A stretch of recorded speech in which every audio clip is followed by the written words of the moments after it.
Değerli arkadaşlarım merhabalar. Ee, Bugün yapmış olduğum araştırmalarda okumayı çok seviyorum. Bir bilgi e, gözüme çarptı. Özellikle sizle de paylaşmak istedim. Indol 3 karbinol. Bitkileri araştırıyorum çünkü. Sebzelerle aram iyi. Yemekler yaparken Göksel'in Mutfağı kanalımda bu sebzeler neye iyi geliyor, yararları ne derken çok güzel bir bilgiyle karşılaştım. Evet, bileşen indol 3 karbinol. Bu indol 3 karbinol bileşini özellikle Turpgiller ailesinde görülüyor. Nedir bu Turpgiller işte? Roka, hardal, turpların kendisi.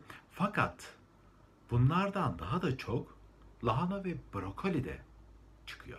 Ama pişme ile beraber azaldığı için de tabii ki hamur gibi yapmadan diri bir şekilde ve mümkünse çiğ olarak tüketmekte fayda var. Ama ne işe yarıyor? Yapılan araştırmalarda bunların meme kanserinin önleyici veya bağırsak kanserini önleyici, varsa gelişmiş olan tümörleri durdurucu etkilerin olduğu fareler üzerinde yapılan çalışmalarda, özellikle Londra'da birkaç sene önce biyoloji laboratuvarında Doktor Gita Stockinger ve daha sonra Tim Kay de konferansta bunu açıklamış, Doktor Tim Kay. Bunlar çok önemli isimlerdir. Bunlara bakabilirsiniz. Dünya çapında çok ünlü araştırmacı doktorlardır. Uzun süre bir araştırma yapıyorlar. Ondan sonra bunları konferansta açıklıyorlar. Belki de kanserin ilacı çoktan bulundu. Bunları bizimle açıklamıyorlar. Fakat sebzelerin bağırsaklardaki etkisi tabii ki çok dikkat çekiyor. Ne gibi? Cildimizde bir kesik olduğu zaman 4-5 gün sonra kendini yeniliyor. Bağırsaklarda da bu değişim 4-5 gün sürüyor. 4-5 gün içinde kendini gösteriyor. Bağırsak kanserleri var. Polipler dediğimiz, araştırmışsınızdır belki, bilmiyorum. Küçük polipler vardır. Onlar gitgide büyür bağırsaklar içinde. Bunları bir takım işte ağızdan giren endoskopi gibi kolonoskopi vardır. Kolonoskopi ile yakarlar ama kötü huylu olanlar tabii ki buralarda kansere neden olabilirler. Fareler de bunlardan içinde kansere en yatkın olan canlılardır. En fazla kanser görülen, kanser riski en fazla olan canlı fare türüdür. Bunlar üzerinde bir araştırma yapıldığında kesinlikle tümör oluşmadığı, var olan tümörlerin durduğu ortaya çıkmış. Indol 3 karbinol diye bileşen.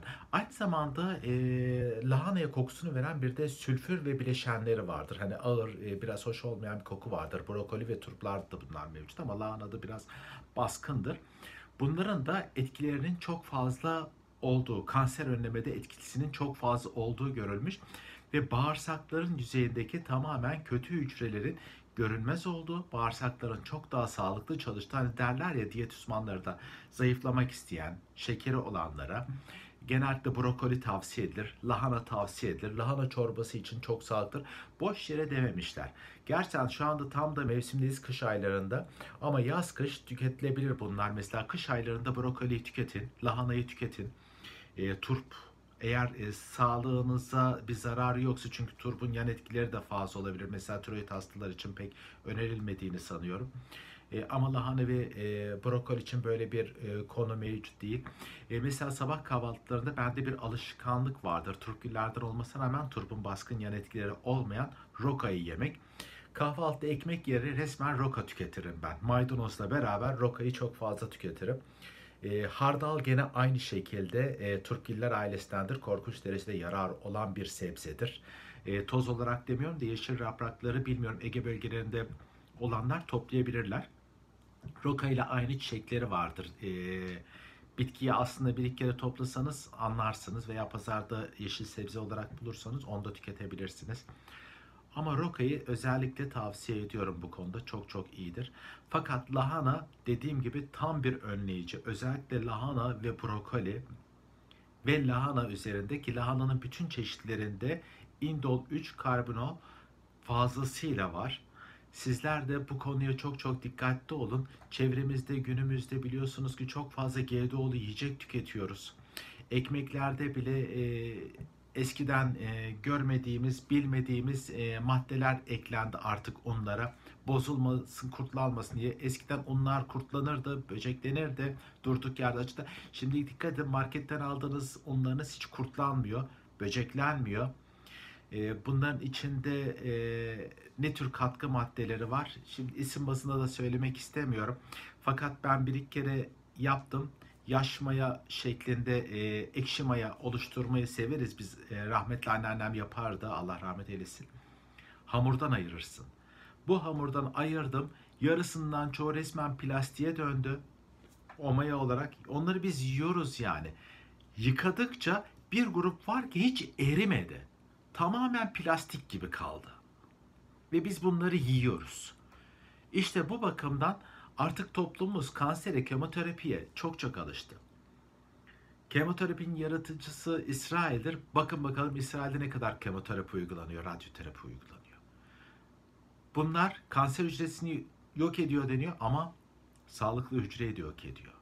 İşte bunun için sebzelere çok önem verin. Araştırmacı olun, doğal beslenmeye bakın. Mümkün olduğu kadar ekmekten de uzaklaşın ya da ununuzu kendiniz hazırlayın. Nasıl? Buğdayınızı alın ve bir fabrikada çektirin. O unu kullanın eğer imkanınız varsa. İmkanınız yoksa da azaltın. Ben öyle yapıyorum. Kendim buğdayımı alıyorum, unumu çektiriyorum değirmende ve o unu tüketiyorum. İçinde katkılı olan maddeleri almak istemiyorum. Sizlere de tavsiye ediyorum. Zaten alerjenlerde görüyorsunuz bunları. Bu indol 3 karbonal bileşenine de tekrar ediyorum. Çok çok dikkat edin. En iyi koruyucu olarak günümüzde bu. Ben ilaç sanayinin biraz daha farklı olduğunu, ürününü satmak için iyileştirmeden ziyade bağımlılık yaparcasına ne ondurur ne güldürür hesabı götürdüklerini düşünüyorum. Bu benim düşüncem. Ve doğada da her şeyin fazlasıyla bize sunulduğunu düşünüyorum. Ben bunun çoktan ilacının bulunmuş olacağını da tahmin ediyorum. Ama tabii ki bilim adamı değilim sonuç itibariyle. Fakat bu araştırmalara dikkat ederek kendi sağlığımı ve çevremin sağlığını da korumaya çalışıyorum. Bu bakımdan da herkesi bilgilerim doğrultusunda bilinçlendiriyorum. Unutmayın ki bilgi sizde kalırsa o bilgi değildir. Bilgi paylaşılırsa bilgisel değeri çıkar. Beni de dinlediğiniz için çok çok teşekkür ediyorum. Sağlıklı günlerde bir sonraki videoda görüşmek üzere. Hoşça kalın, sevgilerle kalın.